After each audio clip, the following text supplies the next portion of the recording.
Good evening. This is the January 12th, 2022 meeting of the Moscow Planning and Zoning Commission. Happy New Year and welcome, everybody. Special welcome to our new City Council liaison, Haley Lewis, and welcome back, Cody.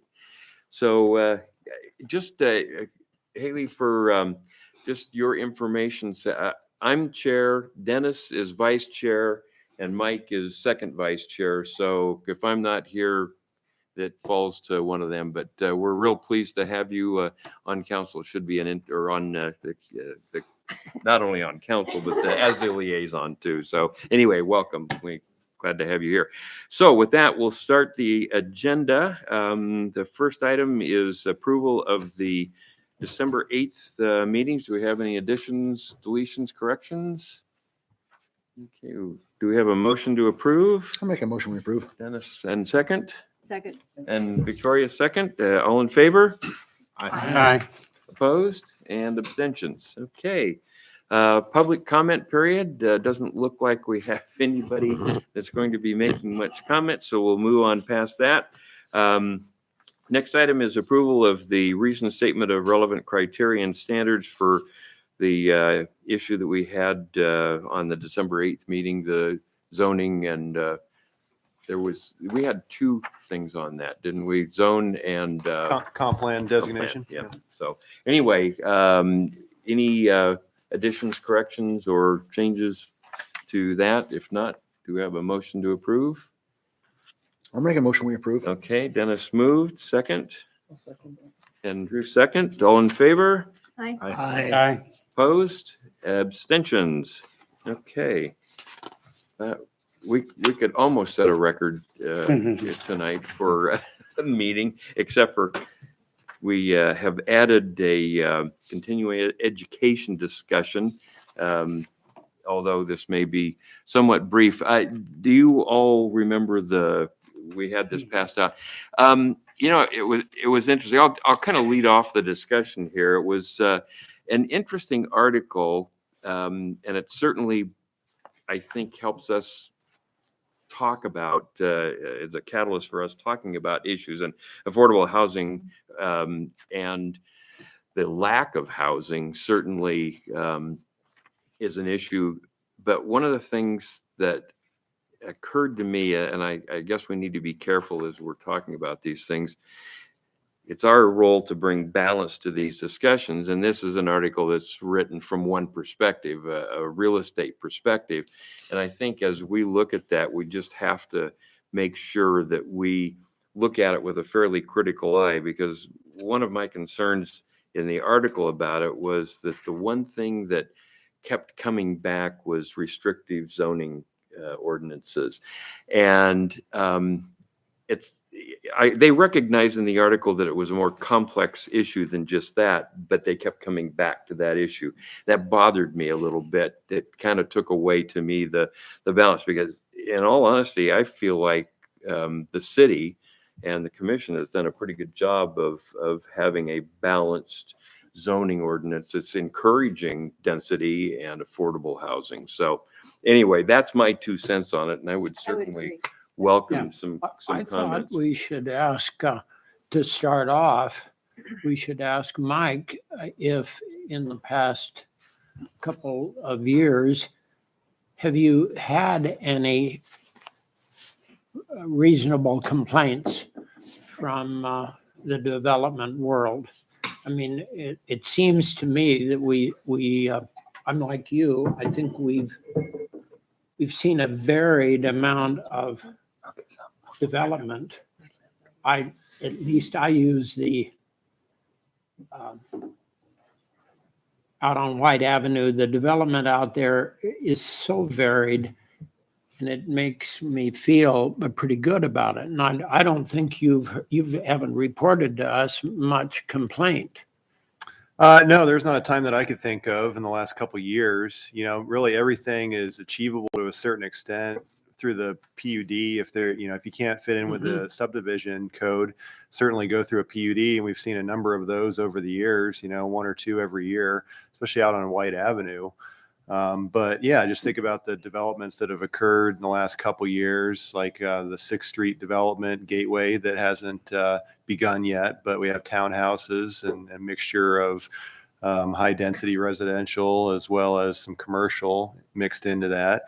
Typically what it comes down to is you can never really achieve the highest density that our code allows because of parking regulations. Usually parking is what drives density.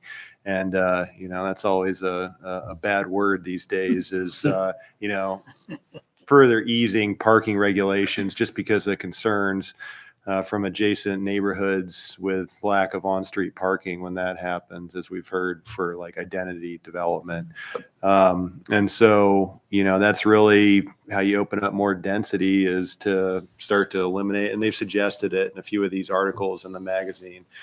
Some municipalities that have just flat outright gotten rid of off-street parking requirements and certainly they don't, I don't know. It's a complex topic and one we get a lot of complaints on throughout the year. So, Well, and yeah, we certainly, all of us, including you, were deep into that issue when we made the decision about identity, and some of that kind of backfired, and I think you got the brunt of that. But I mean, it worked out, and I think we made a rational decision when we did it. But it isn't without consequence at times. So. sure. Well, and one of the issues with that was just the nature of who was next door to identity.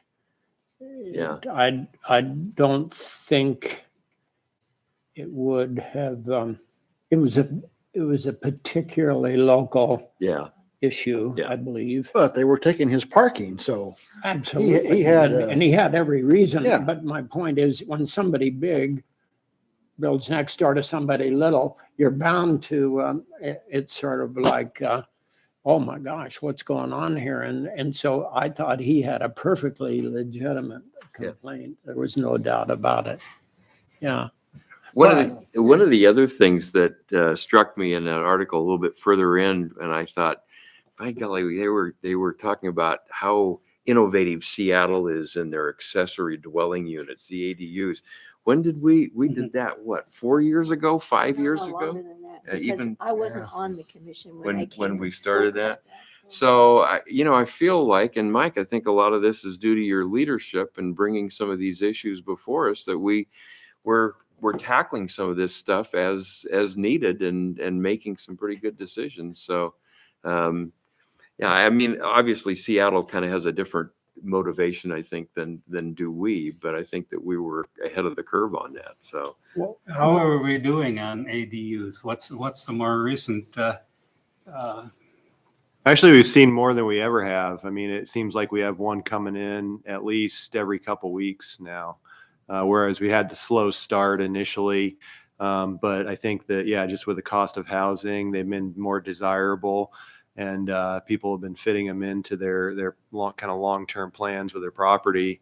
And yeah, I think that what helped was when we revisited that a couple years ago and eliminated the requirement that the lots meet the minimum lot size.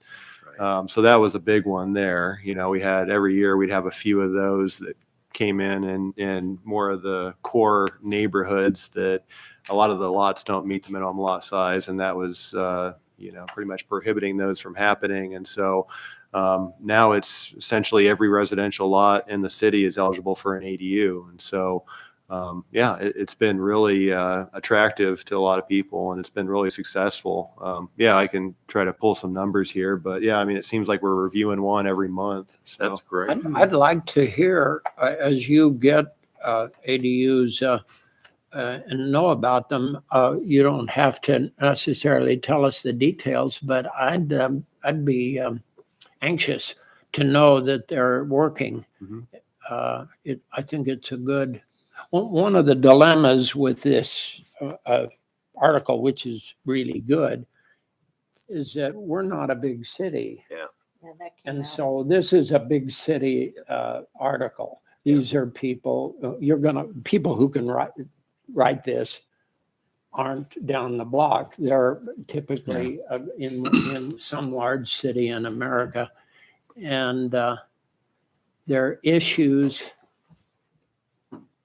I don't think I'm wrong in saying that our government here in Moscow is much less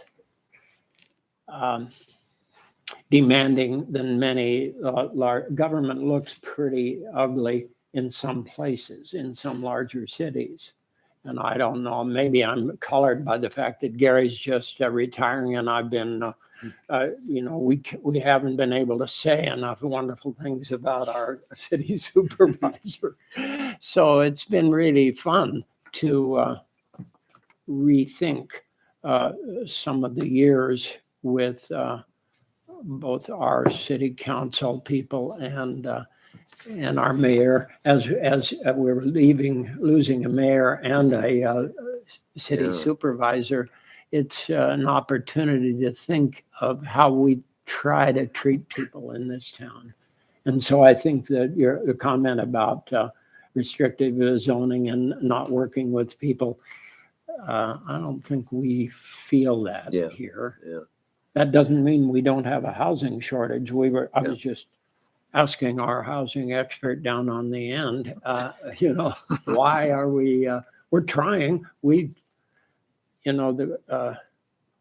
get pulled through the ringer for allowing some land to be developed. My gosh, how dare we?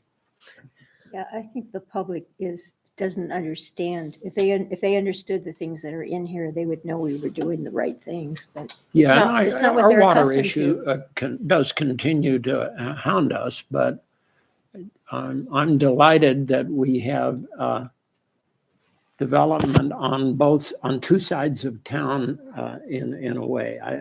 I'm liking the way that feels. Yeah.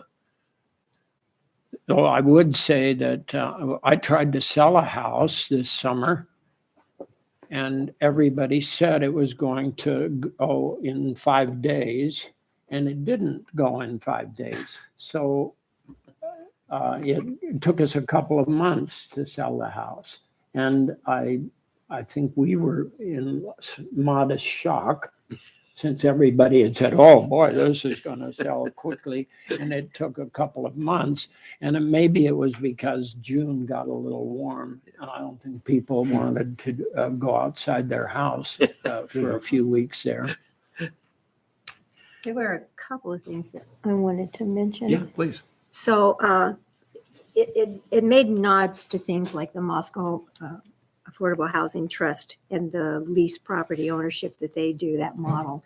It made reference to Habitat to Humanity and the model they use. It made reference to infill blight areas, which is what Moscow Urban Renewal Agency does. And we have to do everything on a small scale, but we're doing that. The thing it brought up that I had never thought of, and I'm afraid might be considered takings from a city's point of view, but it talked about going out there and buying these houses that get foreclosed on and they go for a song, and buying those and putting them in a land bank, and then some agency, or here they say city, I don't see how city could do it, develop those later for affordable housing because they'd be cheaper.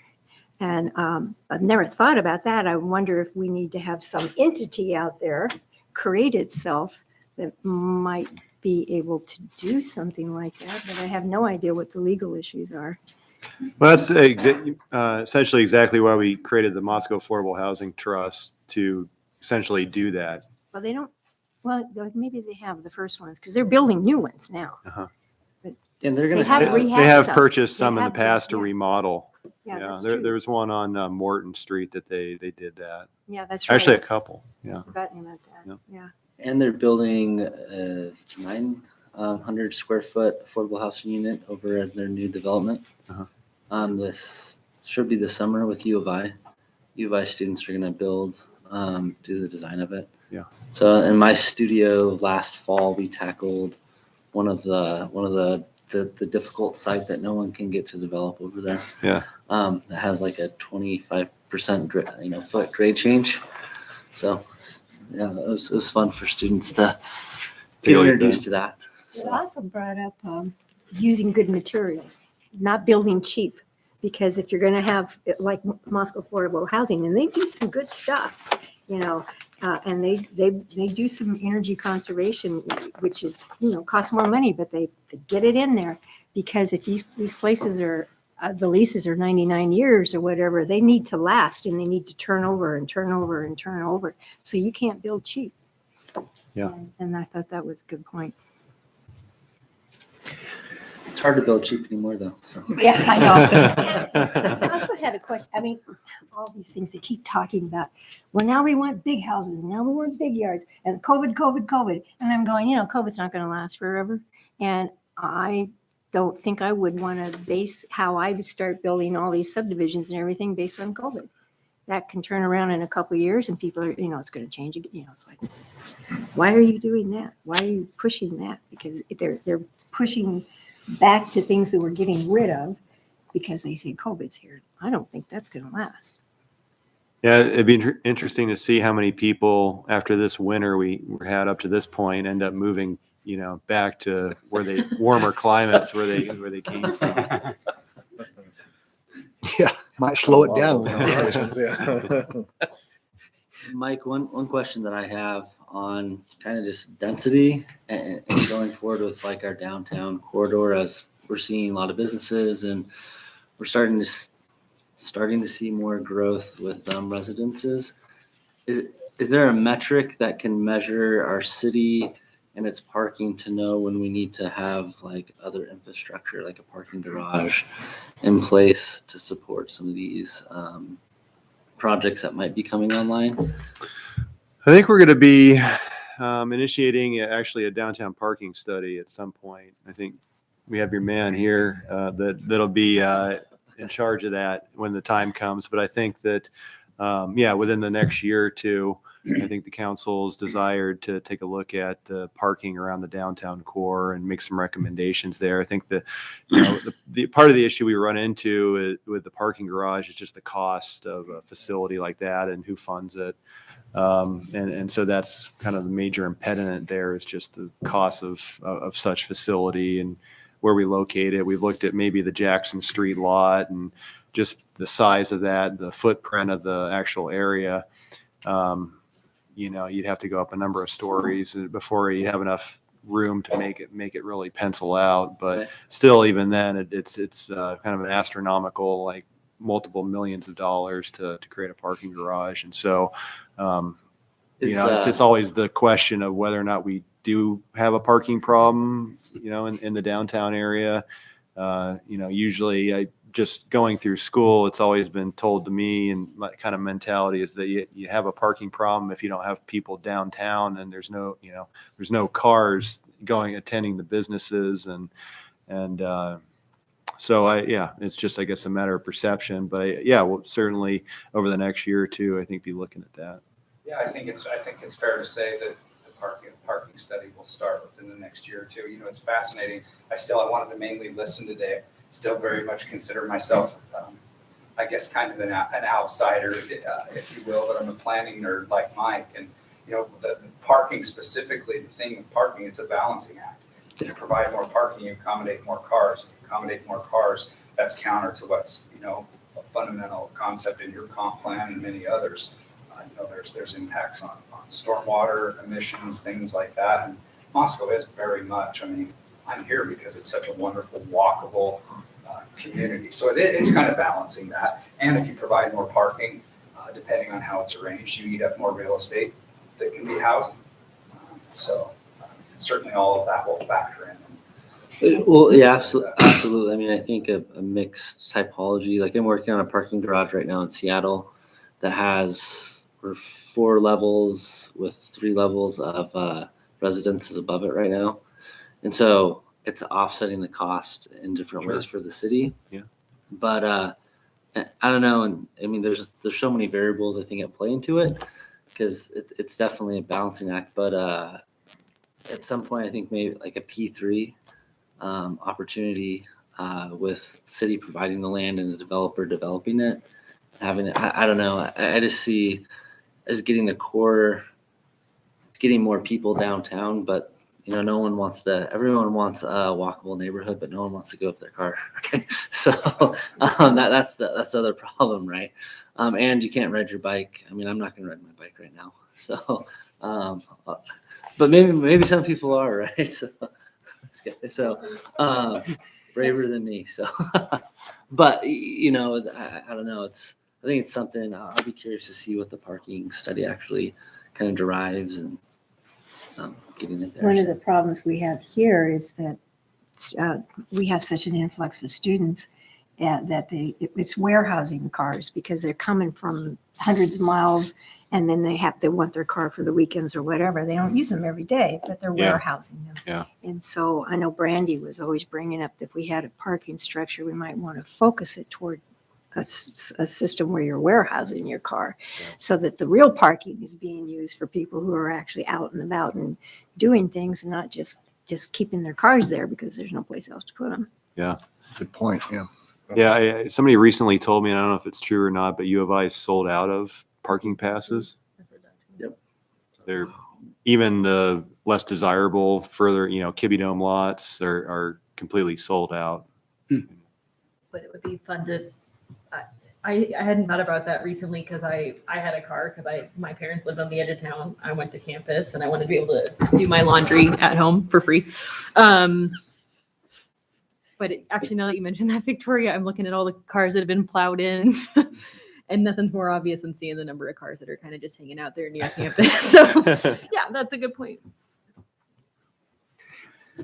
So any other issues or comments that people wanted to make on the article?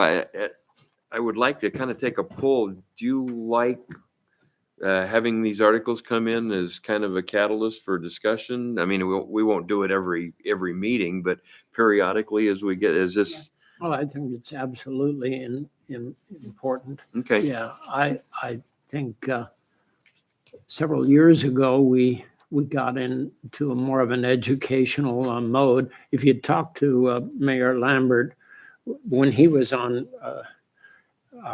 this commission, we had a period of time where we were really showing videos and doing some training, and he's always been grateful for that. Okay. He talks about it quite a bit. So I think it's really important to bring these things in just to sponsor a Yeah, conversation. exactly. Okay. Well, and anything that enhances our education and allows us or helps us to do our job Yeah. better and to keep up with the times and the changes and I think is absolutely tantamount to our success as a commission. You also mentioned perspective, though. Like if there's anybody knows of a different Yeah, absolutely. article with a different perspective, I mean, I think that would be Yeah. good as well. I There is agree. definitely a slant to it. Yeah, I'm not saying there isn't. Yeah, that's why I said But it. it's There's okay. another I mean, one. we're all pretty good at analyzing issues and studying them. And so, and we bring that balance to it that I think we need to, but I like the fact that it starts creating a conversation. So, and we can look for other kinds. I hadn't thought about the videos, but at some point in time, maybe an opportunity I think that, because I participated partially in the Idaho Planning Association conference, and they've got videos, and we're members of that. And if we see a video that comes from a conference that might be appropriate, we could bring that in, I guess. There, out of this particular one, I didn't see any that I was ready to bring in, but something to consider anyway. So. I also noticed, I'm sorry. flipping through here, they talked a lot about modulars. We talked about modulars a lot. We did education on that. And it seems to me that that's a choice if you have scale. You need city Mhm. to do that, to get something big enough to make it pencil Yeah, out. yeah. Doesn't pencil out on Well, some. that's always the challenge. I mean, and Nels talks about it frequently, trying to figure out how to implement big city things in a small community is a real challenge sometimes. And sometimes it works out, but you have to have the density to make some of these things work. So yeah, it's okay. I guess we'll move on. Joel, the transportation. Transportation Commission meets at 4:00 in this room tomorrow. The main thing I see on the agenda is a discussion of the intercity transport possibilities. Should be interesting. Good. Okay. We'll look forward to hearing about that the next time. So, and I didn't mean to cut off any further discussion on the article. If anybody had something else they wanted to. Rob, I've got one thought as the newbie. Because this sort of discussion would be really fun to workshop with city council as a whole. And so I don't know that I'll get to noodle through this with my peers as in depth. And one thing that's been interesting and also in knocking on doors and hearing, I had a handful of folks say, I don't want no growth to Moscow. And, part of me is like, well, I also want to be able to afford to buy a house in town. And if it's an inventory issue. And so you got to see some development. It was also interesting hearing our numbers of average single family housing that we get approved year over year, 1% growth, nothing too scary, right? Our problems are driven by same, but different issues. And one thing that's been interesting, and I'm excited to dig into this article further. It's so tricky figuring out what makes sense for the city to be involved in as far as I think fostering these discussions is important. I hope we have some people at home listening to this conversation who maybe have never been developers before who want to learn a thing or two, because I think there is a public-private partnership element to this. And so I think there's only so much within the city's immediate scope of action that we can do as far as zoning. It sounds like we've been really, we've made it appealing to be able to do things like ADUs. And so it's so interesting to think through, how do we make sure that I picture some of the issues that came about from identity or from an outside developer coming and thinking they know exactly what we need as a community and maybe kind of missing the mark in some people's opinion. And so I'm excited to learn more from y'all. I think it's a tricky thing. I think these discussions are important, and I'm hoping that we have citizens who are feeling inspired to do things, because there's in my mind, there's some things that the city will be able and city council can help direct in terms of conversation, but we also can't, it may not make sense for us to go out and buy a plot of land and put a parking. Well, parking is one thing, I guess that's different, but start putting up modular or 3D printed apartments or things like that. So I really like the continued learning piece. This is awesome. I just remembered, it did mention that in working in codes and zoning and all the forms and everything to simplify them. And kudos to you, Mike, because you've been doing all these tables. They didn't say use tables, but that's exactly where it goes, because you've been designing these wonderful tables that make it so much easier for everybody to use. So, I wanted to mention that. Thank Very you, good. Victoria. Yeah. So, maybe Mike, you could give us a preview of what's coming up in our next meeting. I know we've got Tyler coming in to talk water, and I believe you mentioned that there would be a public hearing at the. Yeah, we have a rezone that we need to keep moving forward. It's over on the corner of F and Mountain View, Fosburg, portion of the Fosburg property. So we'll have a public hearing on that. It's just a simple rezone request in that area. There's a couple houses. And then we have a final plat, I think the Anderson final plat off of Sunnyside and Palouse River Drive, which should be fairly simple. So a couple orders of business, and then we'll have Tyler's water presentation after that. Okay. Yeah. Okay. I really am anxious to make sure that we have a conversation as opposed to just a presentation. I mean, I hope that we're going to be able to, the presentation, obviously you got to have a foundation for the discussion, but I'm hoping that we can then segue into a discussion about it. So I know with the public meetings, we've got to sit up here and act all official, but I would love to have a conversation where we could just get back to a table and kind of talk. So I don't know. We'll talk about whether we can do that or not, but Victoria. And we had talked about Gina, and Gina is now the liaison again to PBAC. She's the council liaison. Yeah, and we had a conversation about that, but I think the decision was that just to have Tyler come in at this point. I don't know, Mike. I know we were in contact with her, but I mean, we would welcome her to be at the conversation. I can reach out to her again and see if she'd like to attend. So I think She's that. at PEP, but she's director of PEP Right. But I mean, you've all got your new assignments, and she's again the liaison For to feedback. feedback. Well, it's, I know at one point in time, and this goes back a few months ago when we were first starting to talk about having this conversation, and so I had reached out to Gina, and then she was going to have a conversation with Gary and Bill at the time, and then we were trying to put it all together, and I never really got any sense of particular direction.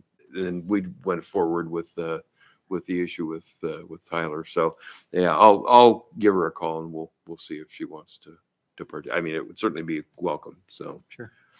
Okay, so these are the public hearings are gonna be fairly short, you think? I was kind of hoping that we'd have a meeting dedicated to just a conversation with Tyler. Yeah. So I'm hoping it. Well, we had these applications come in, so I am anticipating they're going to be short, but I can't guarantee it. I mean, we could always look at pushing Tyler back to the next meeting after that. Well, It's I hate to do that. We've been kind of pushing this and pushing that. I If we really could- would like to Pushing this to along. get on. So just tell him that it may be a late night. If we He's could up for it. spend an hour with Tyler, it would, I think, be Yeah. probably reasonable. And so if the hearing isn't a libel, it's not a big piece of property. We're not, is it? it's going to be fairly simple. So yeah. Okay. Those seem to go by without anybody. The minute you start to say subdivision, well, Yeah. gee whiz, we were just gonna have to get excited. And then you say the final plat for which? Sunnyside. For And- Sunnyside. yeah, Okay. Anderson phase. Okay. Anderson edition set. So those should all be fairly straightforward, I would think. So, okay, that's great. So anything else for the good of the order this evening? Wow. Well, thank you all very much. I appreciate the conversation and thank you for coming out. And we didn't make it a 5-minute meeting, but we'll work on that next time. So with that, we'll see you all on the 26th. Great. Meeting adjourned. Thank you.